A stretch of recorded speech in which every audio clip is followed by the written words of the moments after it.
Oke, kita mulai ya. Mudah-mudahan udah kelihatan Bu ya tulisannya ya. Al-Masad itu ya.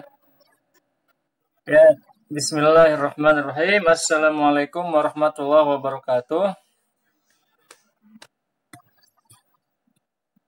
Alhamdulillah wassalatu wassalamu ala Rasulillah wa ala alihi wa sahbihi wa man wala wa ba'd. Insyaallah kita akan melanjutkan kajian tafsir juz amma dari kitab Jalaluddin As-Suyuti dan Jalaluddin Al-Mahalli. Jadi kitab ini sebenarnya ditulis pertama kali oleh Jalaluddin Al-Mahalli. Kemudian beliau wafat belum selesai, maka dilanjutkan oleh ulama yang lain namanya Jalaluddin As-Suyuti. Maka selesailah kitab ini. Yang kalau seingat saya yang mulai duluan adalah Jalaluddin Al-Mahalli, jadi beliau dari depan ya. Dan kemudian dilanjutkan oleh As-Suyuti dari belakang. Kemudian bertemu di tengah-tengah. Maka kitab ini disebut kitab Jalalain atau dua Jalal. Jalal As-Suyuti sama Jalal Al-Mahalli.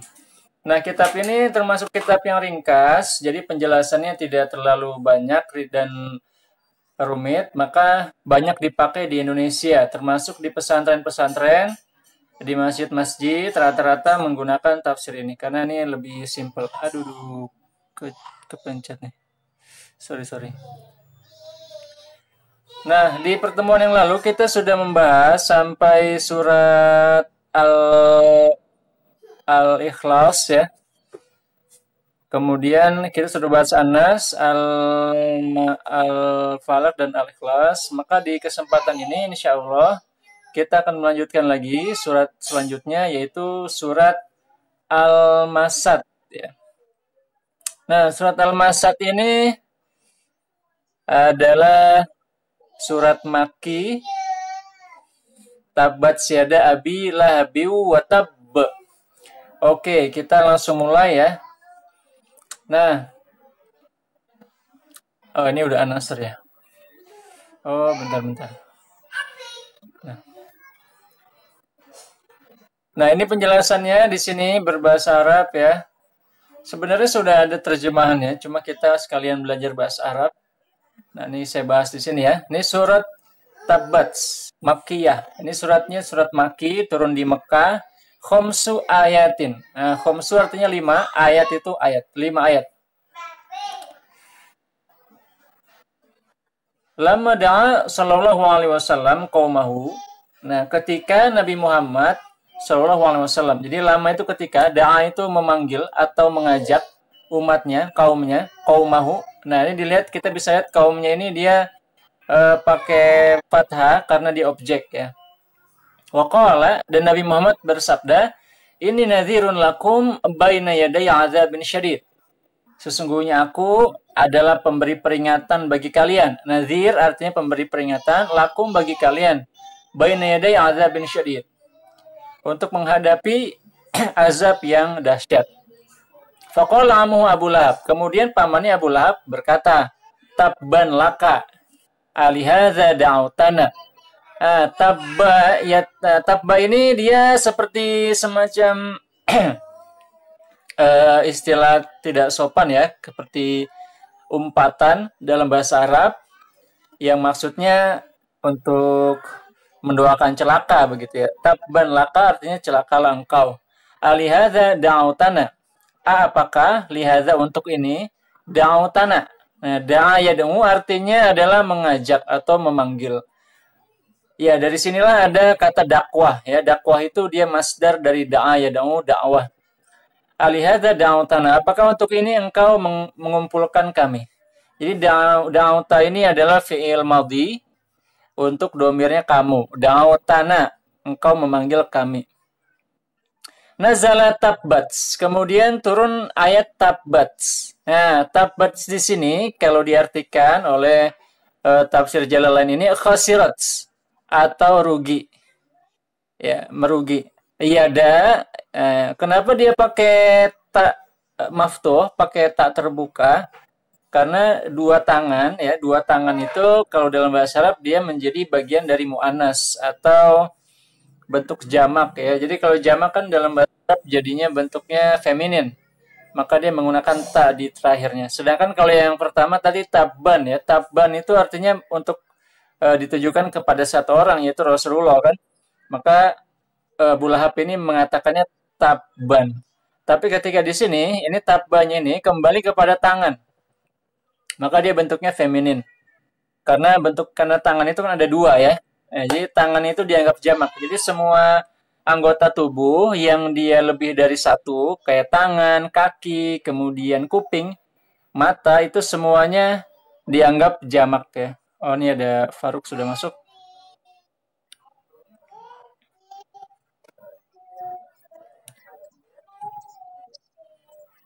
Nah, jadi di sini tabats itu yang dimaksud celaka di situ atau rugi di situ adalah kedua tangannya. Jadi domirnya kembali ke tangannya Abu Lahab.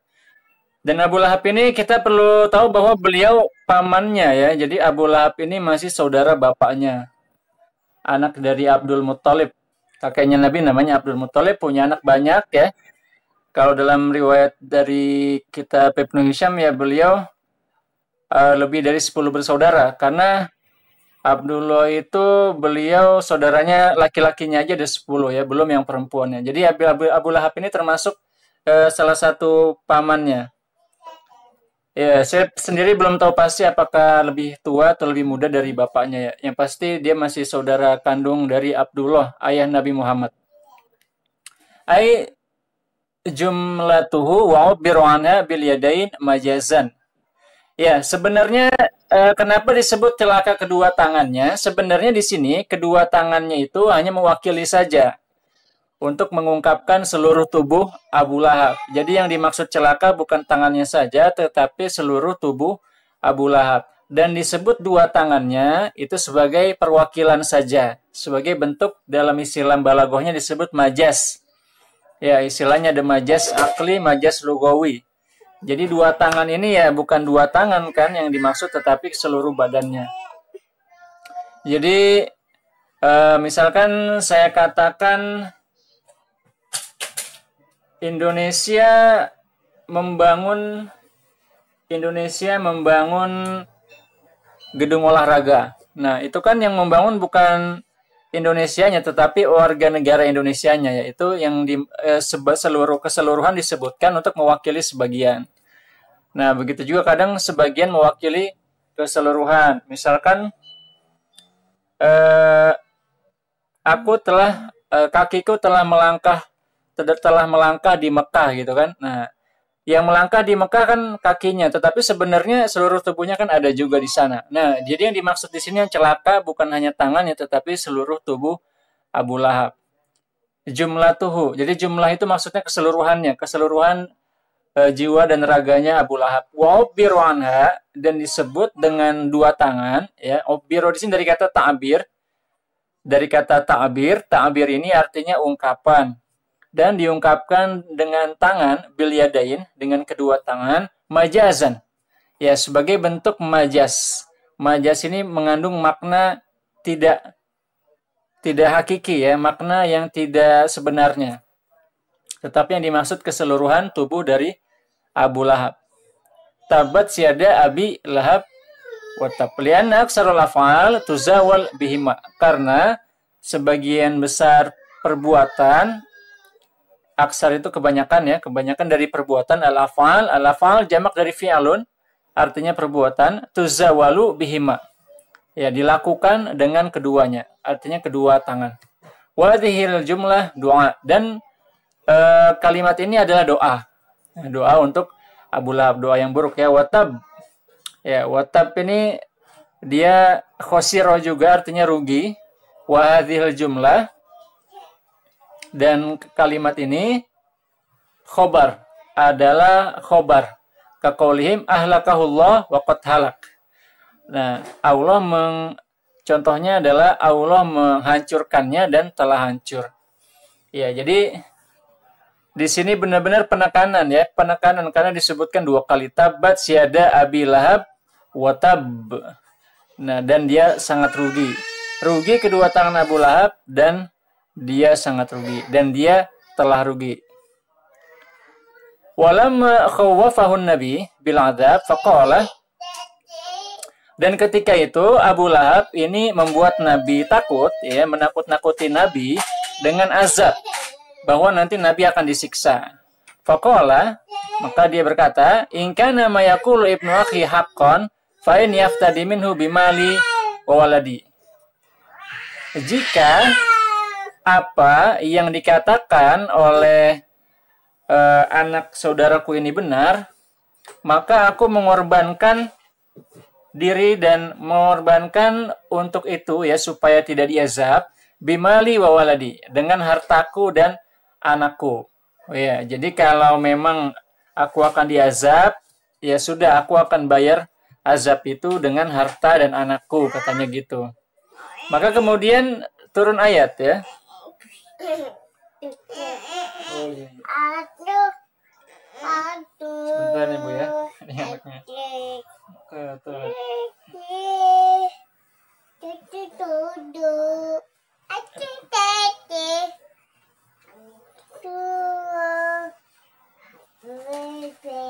Gimana Faruk dan Bu Ella, sejauh ini bisa dipahami, ya? Oke, ada lagi yang bisa saya bantu? Oh iya, alhamdulillah. Oke, maka setelah apa? Iya, ayat pertama dan kedua nih, baru masuk kedua. Iya. Nah, jadi Abu Lahab pernah berkata seperti ini, ya. Apabila apa yang dikatakan anak saudaraku ini benar, maka aku akan mengorbankan harta dan anakku agar aku selamat, gitu, ya, dari azab Allah. Kemudian Allah menjawab dalam surat Al-Masad ini, ma'aghna anhu maluhu wa makasab, dan tidak akan menyelamatkannya hartanya dan apa yang sudah dia usahakan. Agna ini menyelamatkan, ya. Ya, jadi walaupun duitnya banyak, Abu Lahab tidak bisa menyelamatkan dirinya dari azab. Wa agna bima'na yugni. Ya, maksudnya hartanya dan juga anak-anaknya, ya. Makasab itu yang dimaksud adalah anaknya. Kasab itu yang dia usahakan, ya, apa yang dia usahakan, maksudnya anaknya kan sudah dia besarkan dan lain sebagainya. Wa agna, dan apa yang dan tidak akan menyelamatkan dia, ya. Saya sela naron dzatalahab. Sa yasla. Sa di sini artinya akan. Yasla artinya memasuki. Dia akan memasuki naron. Naron artinya api, tapi di sini juga diartikan neraka, ya. Zat al-lahab. Zat yang memiliki lahab. Lahab itu luapan api. Talahab wa tawakot, yang berkobar-kobar. Ya, talahaba wa tawakoda. Talahab artinya berkobar-kobar, tawakot artinya menyala. Yang digambarkan di sini adalah maksudnya neraka yang apinya berkobar-kobar, menyala-nyala. Fahiyya ma'al takniyatuhu litalahub. Jadi fahiyya ma'alin takniyatuhu litalahub wajhihi isyraqan wa humrah. Nah, jadi ini adalah sebuah kinayah, ya. Kinayah yang saking, kalau di sini digambarkan oleh Suyuti, ya. Takniyatuhu. Takniyah ini dari kata kinayah, artinya perumpamaan, ya. Litalahu bihi, untuk kobarannya itu wajuhu isyraqan wa humrah. Itu wajahnya menjadi isyraq. Isyraq itu artinya menjadi apa, ya, isyraq itu kayak pagi-pagi itu, ya. Pagi-pagi kan langitnya warna merah, ya. Wa humrah, dan juga merah. Ya, cerah dan merah. Jadi di sini digambarkan perumpamaan kobarannya itu berwarna cerah dan merah. Jadi kalau isyraq ini pagi-pagi itu, ya. Jadi kalau Anda buka waktu-waktu sholat itu biasanya ada syuruk. Nah, syuruk itu ketika mataharinya sudah muncul.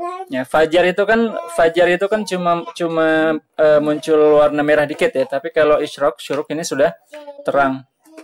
Humroh itu dari kata ahmar artinya merah ya.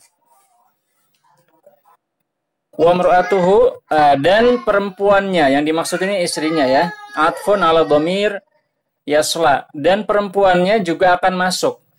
Atfun ini artinya nyambung. Jadi ini bersambung ya dengan domir yusoli. Kan yasla, sorry. Yasla di sini kan ada kata yasla ya, artinya masuk ke neraka.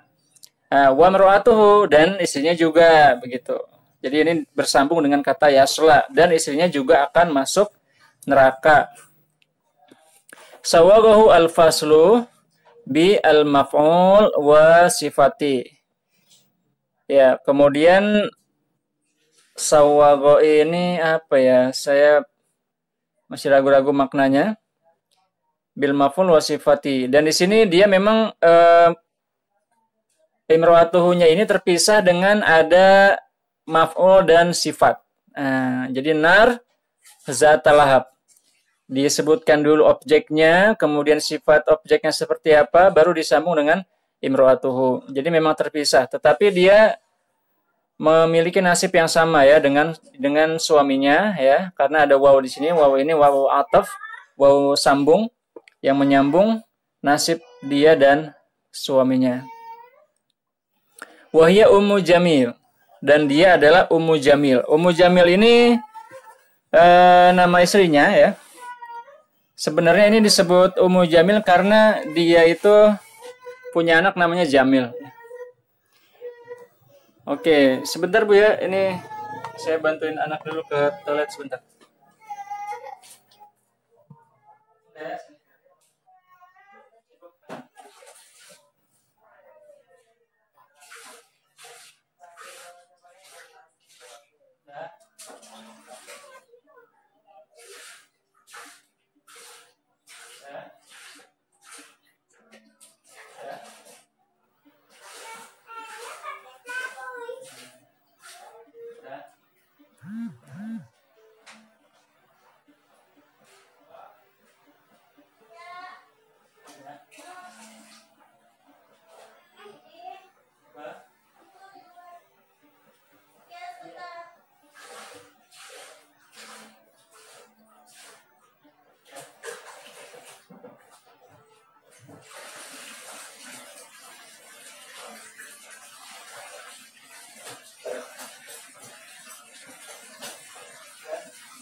Ini kayaknya di sini. Nih.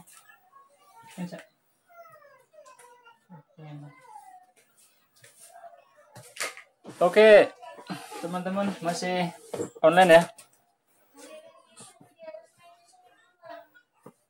Ya, mohon maaf nih sambil ngurus anak. Oke. Iya.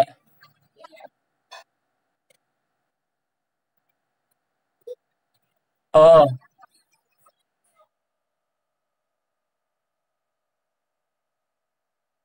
oke. Tapi kelihatan kan ya? Saya nih lagi oh, oke, yang ini nih yang ini nih, Wahia Ummu Jamil ya.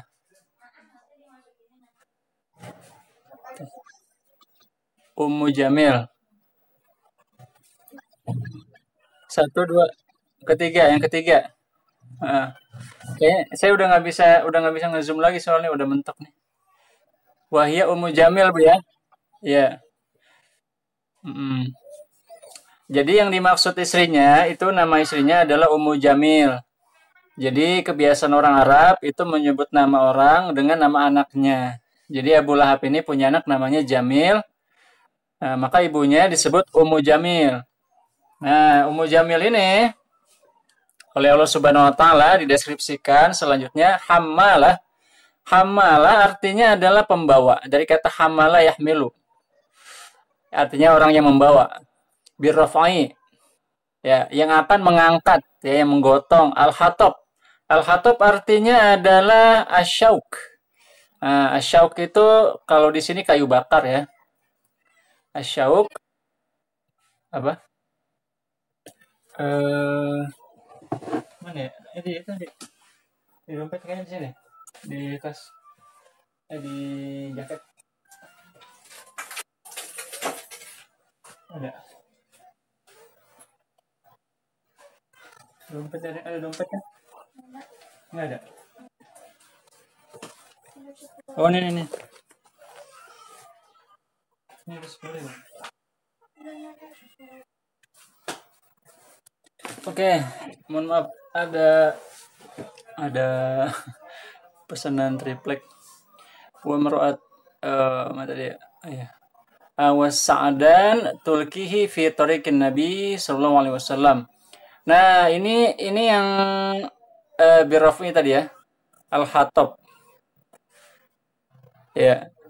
Jadi maksud di sini kan al-hatab itu kan kayu bakar. Jadi istrinya nanti akan membawa kayu bakar. Nah, di sini juga dijelaskan asyauk. Syauk itu sebenarnya sesuatu yang tajam ya. Syauk itu bisa diartikan pertama garpu, kemudian juga duri. Nah, di sini sepertinya yang dimaksud ini duri. Asyauk di sini duri. Sa'adan. Sa'adan di sini saya kurang paham ya.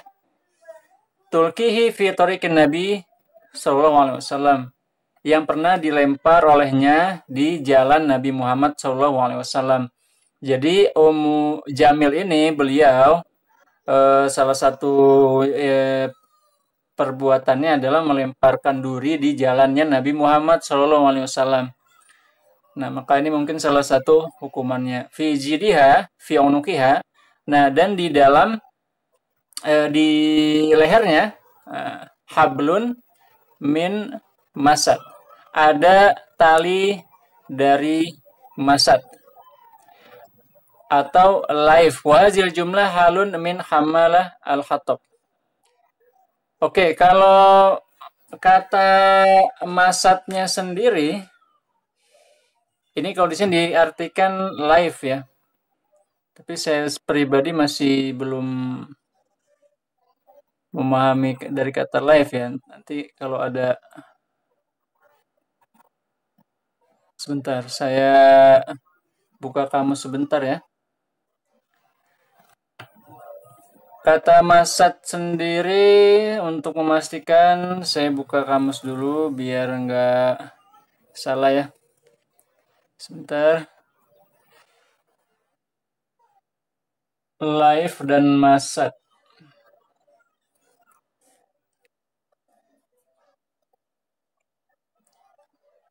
Mim sindal. Masad.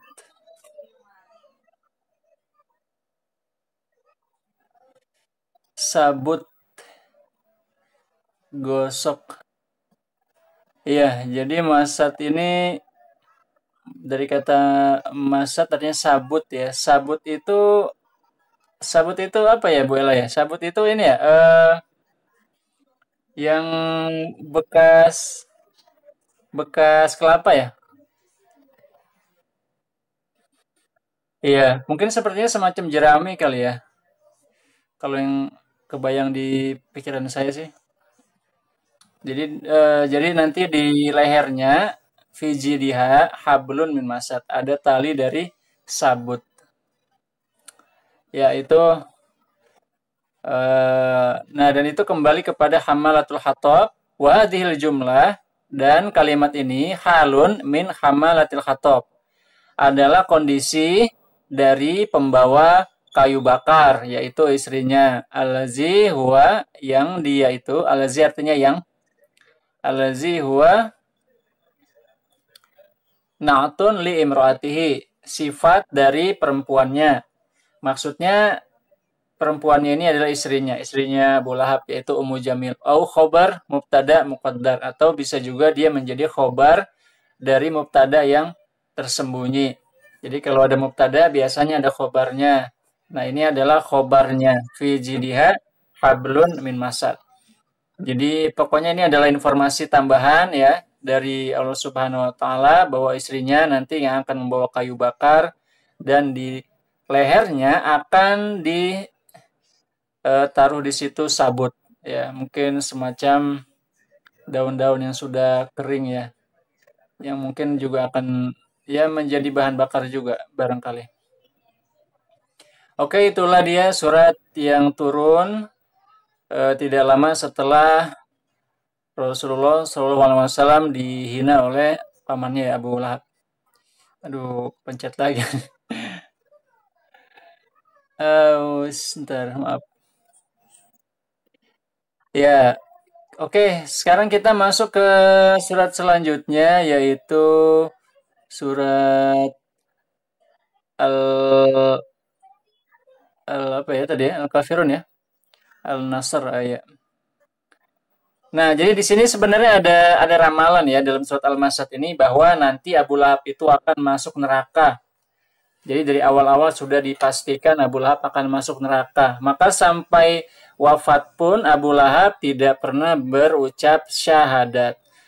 Bahkan meskipun sebenarnya untuk membuktikan Nabi Muhammad salah, dia tinggal masuk Islam aja syahadat. Tapi ternyata ya memang hidayah itu dari Allah ya. Allah sudah tentukan dia akan masuk neraka, maka sampai mati pun Abu Lahab tidak masuk Islam dan wafat dalam keadaan kafir. Bahkan dalam riwayat beliau ini wafat dalam keadaan sakit kulit ya, yang membuat orang melihatnya menjadi jijik. Oke, 10 menit lagi berakhir nih. Nanti saya mulai lagi deh, kalau nggak habis saya tambah lagi. Oke, selanjutnya An-Nasr. Idza jaa nasrullahi wal fath wa ra'aitan nasa yadkhuluna fi dinillahi afwaja. Nah, idza jaa. Nah, ini surat Nasr ini juga surat Makki. Mana nih? Oh, ini Madani ya, surat Madani. Jadi turunnya ini setelah Nabi Muhammad sudah ada di Madinah. Jadi beliau pindah ke Madinah itu setelah tinggal di Mekah selama 13 tahun ya sebagai nabi, baru pindah ke Madinah. Dan ini adalah merupakan surat kemenangan. Maka kalau kita baca suratnya bernama An-Nasr. Nasr artinya kemenangan atau pertolongan. Iza ja'a nasrullah. Apabila telah datang pertolongan Allah atau kemenangan Allah.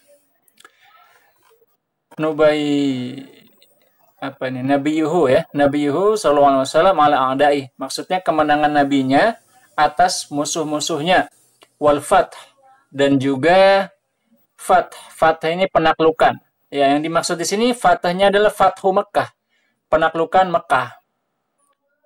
Wa ra'aitan nas, dan engkau melihat manusia, orang-orang, yadkhuluna fi dinillah, mereka masuk ke dalam agama Allah. Ya, jadi setelah Fathu Mekah, bahkan sebelumnya ya, kalau Bapak Ibu teman-teman di sini baca Sirah Nabawiyah, sejarah Nabi, itu orang Islam mulai banyak dan secara masif pada masuk Islam itu setelah terjadinya perjanjian Hudaybiyah. Yang tadinya di dalam perjanjian Hudaybiyah itu orang Islam mau umroh ya, kemudian tidak jadi. Nah, maka dalam setelah perjanjian itu ada fase kurang lebih perjanjian 10 tahun mereka tidak akan berperang ya antara orang Mekah dengan orang Madinah yang muslim. ternyata dalam jangka waktu sekian tahun dari 6 Hijriah sampai 8 Hijriah itu orang muslimnya bertambah sangat banyak. Orang-orang dari Mekah banyak yang hijrah ke Madinah sampai nanti akhirnya jumlah mereka sangat besar ya. Yang dalam sejarah itu mereka nanti memasuki Mekah itu dalam jumlahnya kurang lebih 10.000 pasukan. Ya, jumlah 10.000 itu besar sekali waktu itu dan orang Mekah tidak mampu mengumpulkan pasukan sejumlah itu. Maka dengan mudah umat Islam menguasai Mekah. Afwaja. Nah, afwaja ini berbondong-bondong. Ya, yadkhuluna fi dinillah. Mereka masuk ke dalam agama Islam afwaja dengan berbondong-bondong. Jamaat, ya, berombongan. Kalau jamaah itu satu rombongan. Jamaat artinya rombongan-rombongan. Ba'da makana, setelah mereka sebelumnya, yadkhulu fihi wahid. Masuk ke dalamnya wahid. Satu-satu. Wahid ba'da wahid. Ya, jadi kalau di Mekah itu yang masuk Islam satu-satu ya. Bahkan yang as-sabiqunal awwalun itu jumlahnya kurang lebih sekitar 60-an. Jadi tidak banyak yang masuk Islam di Mekah. Tetapi ketika sudah dari Madinah ya, masuk tahun ke-5 Hijriah, 6 Hijriah, 7 Hijriah, 8 Hijriah, itu yang masuk Islam berbondong-bondong. Wa dzalika ba'da fathi Mekah. Dan itu setelah penaklukan Mekah. Nah, setelah penaklukan Mekah, itu orang Arab pada datang ke Nabi Muhammad. Jahul Arab min aqtaril ard ta'yain. Datang kepada Nabi Muhammad, ja'ahu. Datang kepadanya. Nya-nya kembali ke hu-nya kembali ke Nabi Muhammad sallallahu alaihi wasallam. Al-Arab, orang-orang Arab min aqtaril ard. Dari berbagai wilayah bumi. Aqtar itu jamak dari qatrun. Qatrun artinya wilayah. Jadi aktor itu dari berbagai wilayah al-ard, bumi. Ta'yain. Nah, ta'yain ini dari kata taw'un artinya sukarela. Jadi mereka datang sendiri kepada Nabi, tidak disuruh, tidak dipaksa, tapi dengan sukarela. Ta'yain.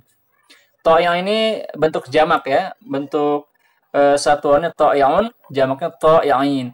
Fasabbih bihamdi rabbik. Maka bertasbihlah dengan memuji Tuhanmu. Ai multabisan bihamdi. Ya, bertasbih sambil memuji Allah Subhanahu wa taala. Nah, multabis ini tambahan ya. Jadi istilahnya sambil menambahkan pujian. Jadi bertasbihlah sambil membaca alhamdulillah. Ya, maksudnya subhanallah wa bihamdi ya. Subhanallah walhamdulillah dan seterusnya. Wastaghfirhu, dan mintalah ampunan kepadanya. Innahu kana tawwaba. Sesungguhnya Allah Subhanahu wa taala dia adalah yang menerima taubat, yang paling baik menerima taubat ya. Wa kana sallallahu alaihi wasallam, dan dulu Nabi Muhammad sallallahu alaihi wasallam. Jadi kana itu dia tidak ada makna khusus ya. Kana itu jika dia di awal kalimat dia biasanya menunjukkan masa lalu. Ya, jadi dulu Nabi Muhammad SAW karena ba'da nuzuli hadhihi surah, setelah turunnya surat ini, yuksir min qaul subhanallah wa bihamdi. Memperbanyak perkataan subhanallah wa bihamdi. Astaghfirullah wa atubu ilaih. Aku memohon ampun kepada Allah dan aku bertobat kepadanya. Wa alima biha annahu qad iqtarab. Dan Nabi Muhammad SAW mengetahui dengan ayat tersebut, dengan surat An-Nasr ini, annahu, bahwa Nabi Muhammad qad iqtarab, telah mendekat ajaluhu, ajalnya. Ya, jadi iqtarabnya itu kembali ke ajal. Iqtaraba ajaluhu, telah mendekat ajalnya Nabi Muhammad SAW. Wa kana fathu Makkah, dan dulu penaklukan Mekah itu fi Ramadan, terjadi di bulan Ramadan sana samanin, di tahun ke-8 Hijriah.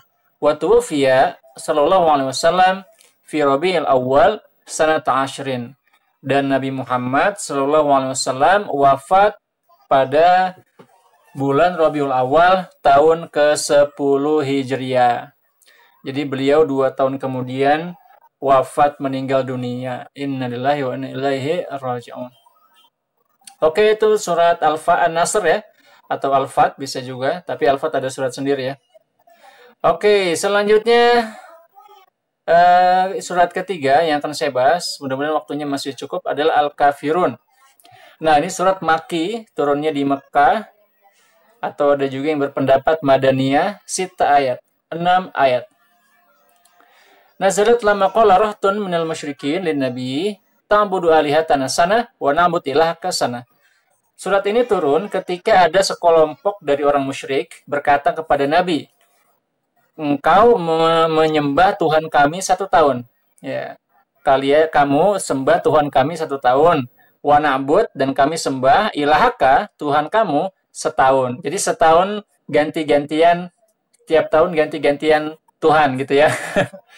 Tuhan tukar-tukeran gitu ya. Ini perkataan orang musyrik kepada Nabi Muhammad. Kemudian dijawab oleh Allah Subhanahu wa taala, "Qul, katakanlah, ya ayyuhal kafirun, wahai orang-orang kafir, la a'bud, aku tidak menyembah. Fil hal ya, untuk masa sekarang, ma ta'budun, apa yang kalian sembah, minal asnam, baik itu asnam, apa namanya, berhala-berhala, kemudian wala antum abidun fil hal, dan tidak juga kalian menyembah. Untuk sekarang, ma'abud, apa yang aku sembah. Wa huwallahu ta'ala wahda, yaitu Allah Subhanahu wa taala saja, seorang ya. Maksudnya satu saja ya. Wala ana abidun, dan aku tidak akan menyembah. Nah, untuk kata abid ini adalah bentuk fa'il yang biasa digunakan orang Arab untuk menyebutkan hal yang akan terjadi di masa depan ya. Sekarang aku tidak sembah, dan sampai kapanpun aku tidak akan sembah. Wala ana abidun, dan aku tidak akan menyembah fil istiqbal, di masa depan, ma'abattum, apa yang kalian sudah sembah. Wala antum, dan tidak juga kalian abidun, akan menyembah di masa depan, ma'abud, apa yang aku sembah. Ya tentu saja kecuali kalau mereka masuk Islam ya. Tapi kalau mereka tetap kafir, ya mereka nggak usah aja nyembah Allah kalau emang kafir. Ma'abud, ya maksudnya adalah apa yang aku sembah itu Allah Subhanahu wa taala. Minhum annahum la yu'minun, ya. Yang dimaksud di sini adalah bahwa mereka yang tidak beriman. Wa itlaqu ma, dan disebut ma ala Allah ala jihati al-muqabalah. Nah, disebut Allahnya disebut pakai ma'abud ini untuk menyempurnakan keseimbangan ya, antara yang sebelumnya kan disebut ma'abatum. Nah, wala antum ma'buduna ma'abud. Jadi ada ma dan ma. Jadi di sini ada yang istilahnya dalam struktur bahasa disebut muqabalah atau keseimbangan ucapan.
Oke, mohon maaf terputus ya.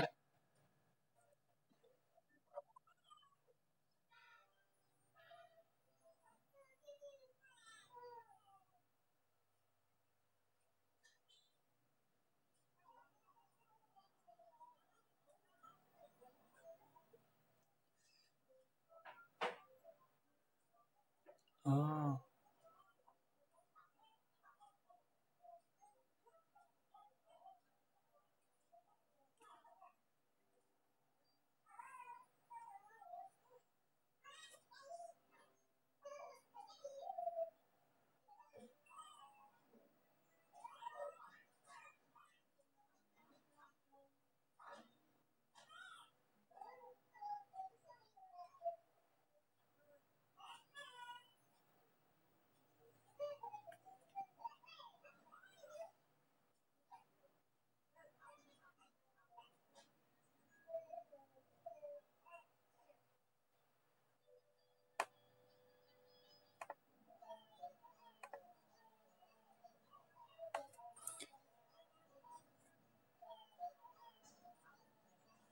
Oke, oh ternyata ada pulpen ya.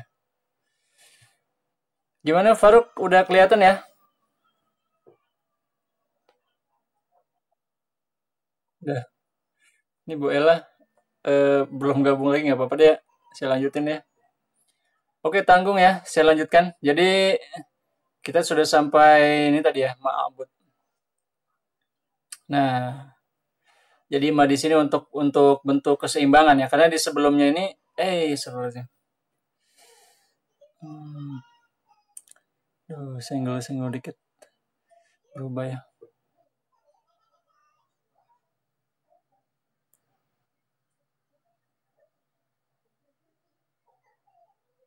Halaman.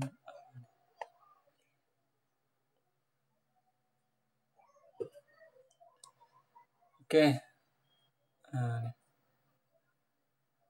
wala ana abidun ma'abatum, dan aku tidak akan menyembah apa yang kalian sembah, wala antum abidun ma'abud, dan tidak juga kalian menyembah apa yang aku sembah. Lakum dinukum waliyadin, bagi kalian agama kalian dan bagiku agamaku. Nah, di sini ada lakum di astagfirullahaladzim ya Rabb ya Rabb. Kepencet.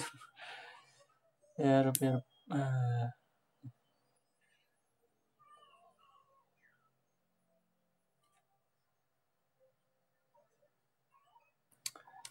Oke, jadi yang dimaksud di sini din ini adalah Islam. Nah, kalau di agama kalian itu adalah yang dimaksud di situ adalah apa namanya? Nih, syirik ya. Syirik itu kemusyrikan. Waliyadin, dan bagiku agamaku yaitu Islam. Nah, walihaza qabla an yu'mar bil harb. Nah, karena itu sebelum diperintahkan untuk berperang, wa hasfu ya bil idhafah as-sab'ah waqfan wa waslan wa asbata bi'uqub fi al-halain.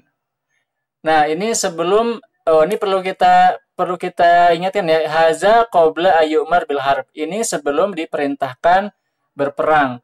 Jadi sebelum Rasulullah disuruh berperang, ini yang dipegang ya, bahwa bagi kalian agama kalian, bagiku agamaku. Tapi nanti di masa Madinah itu Rasulullah disuruh berperang, memerangi orang kafir, maka beliau berperang. Ini tergantung kondisi ya. Jadi kalau bisa kita kiaskan, apabila umat Islam masih dalam kondisi minoritas, tidak memiliki sumber daya yang cukup buat berperang, maka dia ya sudah, bagi kalian agama kalian, bagiku agamaku, tidak boleh diganggu gugat.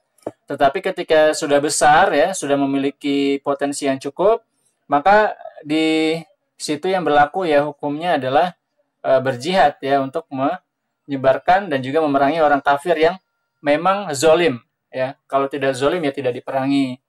Tapi kalau zolim ya harus diperangi, apalagi kalau mereka memang sudah melampaui batas ya, harus diperangi. Tetapi dalam kondisi normal ya, tidak ada perselisihan dan kezoliman, maka ini menjadi pegangan terutama bagi orang-orang muslim yang masih minoritas, seperti orang-orang yang ada di Mekah saat itu ya, yang jumlahnya masih belum banyak orang muslimnya. Oke, mungkin ini yang bisa saya sampaikan. Ada pertanyaan atau komentar, silakan. Faruk?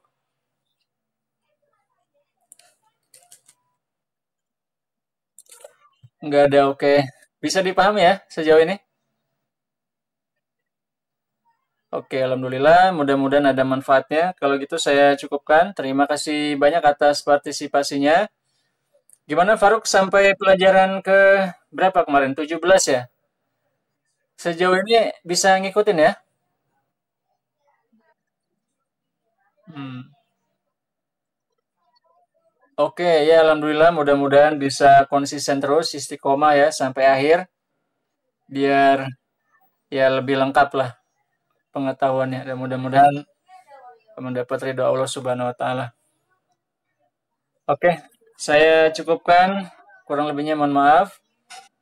Syukran lakum. Wassalamualaikum warahmatullahi wabarakatuh.